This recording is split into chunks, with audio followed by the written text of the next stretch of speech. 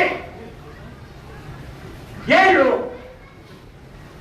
بچائیں گے آدمی کو کفر میں لے جانے والے شیطان سے، یہ لوگ بچائیں گے۔ اسی لیے قرآن میں اللہ نے فرمایا کہ یا ایھا الذین آمنوا اتقوا اللہ وکونوا مع الصادقین، یا ایھا الذین آمنوا کہا، یا ایھا الناس نہیں کہا، فرمایا کیا؟ یا ایھا الذین آمنوا،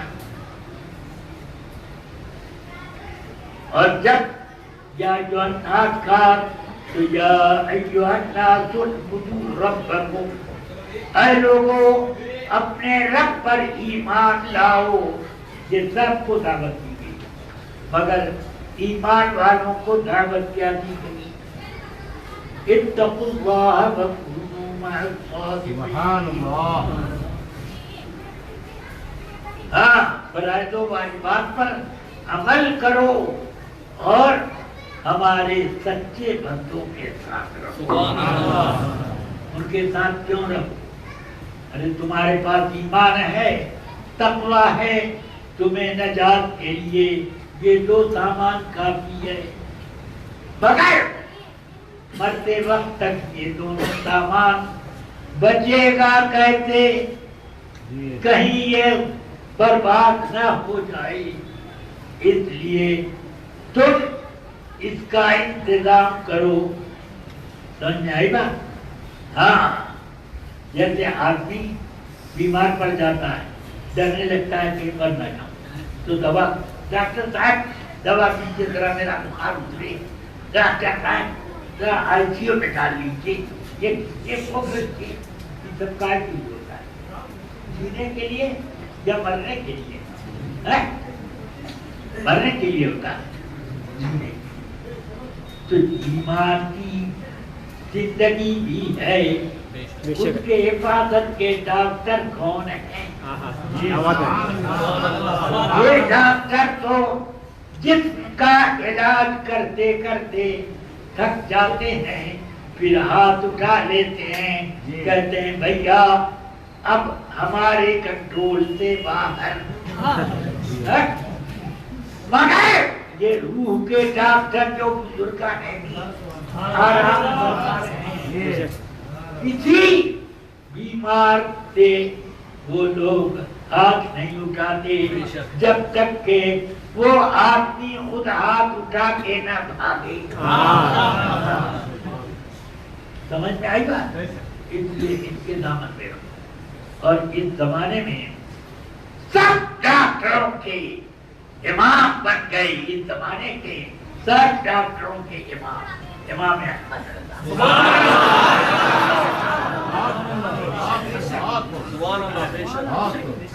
یہ روحانی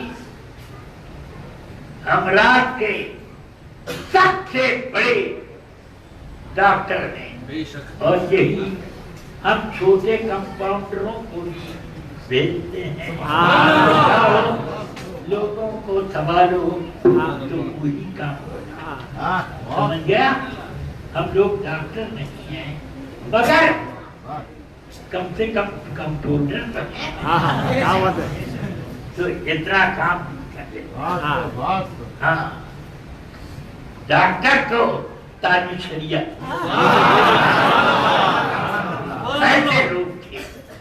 الحمدللہ ہمارا کام یہی ہے کہ آپ کے ایمان کو بچائیں، آپ کے تقوی کو بچائیں۔ ہمارا کام یہ نہیں ہے روزہ نماز کرو کہ مت کرو، میرا نذرانہ دیتے تمہاری نجات ہو جائے۔ میں ان لوگوں میں سے میں وہ کمپاؤنڈر ہوں کہ ڈاکٹر نے جس بوتل کی دوا کا حکم دیا اسی بوتل سے دوں گا۔